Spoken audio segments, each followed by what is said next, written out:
Nabi Ilyas adalah putra Yasin bin Finhash dan salah satu keturunan keempat Nabi Harun. Nabi Ilyas diutus oleh Allah di daerah Baalbek, yaitu daerah sebelah barat Damaskus atau Syria, wilayah Lebanon. Nabi Ilyas mendapat amanat untuk mengajak kaum Israel kembali kepada ajaran Allah. Ketika itu, kaum Bani Israel terkenal akan kebiasaan menyembah berhala yang bernama Baal, yaitu dewa bangsa Venesia yang merupakan seorang wanita. Berhala itu berada di tengah-tengah kota, sehingga kota tersebut dijuluki dengan kota Baalbek. Nabi Ilyas memulai misinya dengan berdakwah kepada kaum Bani Israel. Beliau selalu mengingatkan dengan mengajak kaum Bani Israel untuk kembali kepada ajaran Allah. Ketika Nabi Ilyas melihat kenyataan bahwa kaumnya sedang menyembah berhala Baal, Nabi Ilyas berkata kepada kaumnya, "Mengapa kamu tidak bertakwa?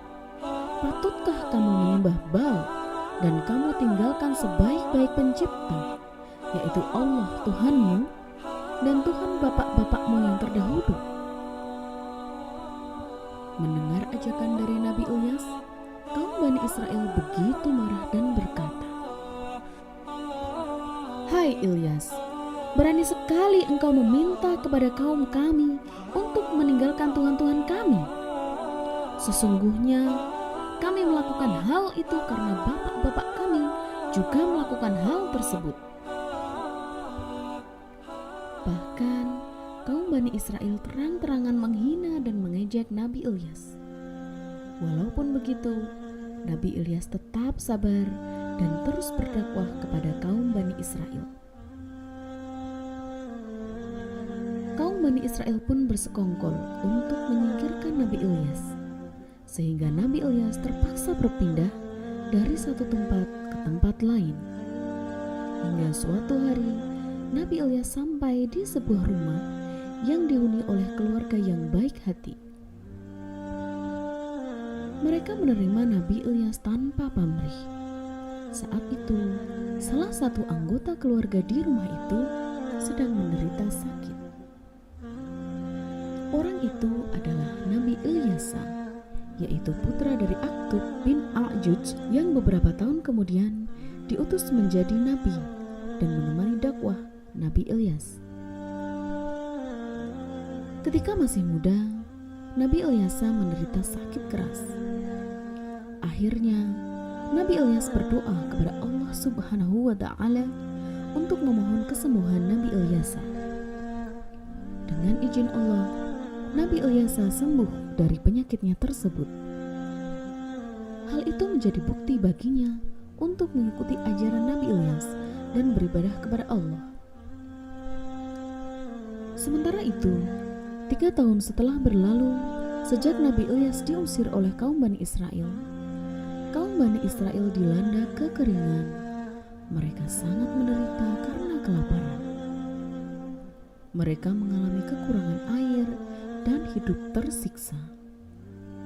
Di samping itu, banyak tanaman dan binatang ternak yang akhirnya mati.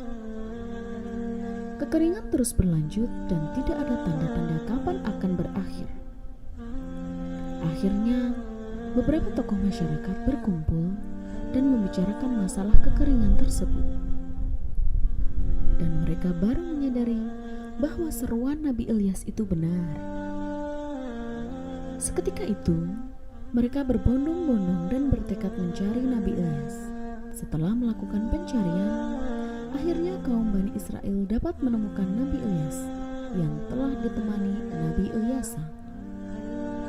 Mereka memohon kepada Nabi Ilyas untuk membantu keluar dari penderitaan akibat kemarau panjang yang menimpa mereka.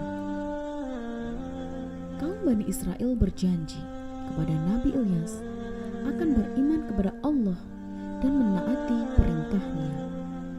Melihat keadaan kaum Bani Israel, akhirnya Nabi Ilyas luluh karena tidak tega melihat penderitaan mereka.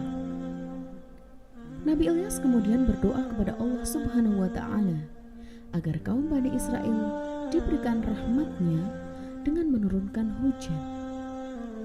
Tak lama kemudian, hujan turun membasahi kota Baalbek. Tanaman mulai tumbuh dan orang-orang serta binatang mulai dapat menggunakan air sesuai dengan kebutuhan mereka.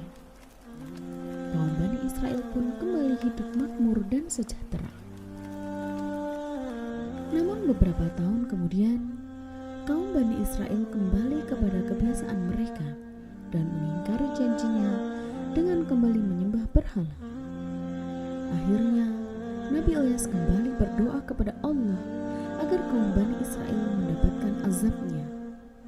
Tak lama kemudian, mereka tertimpa azab dari Allah Subhanahu.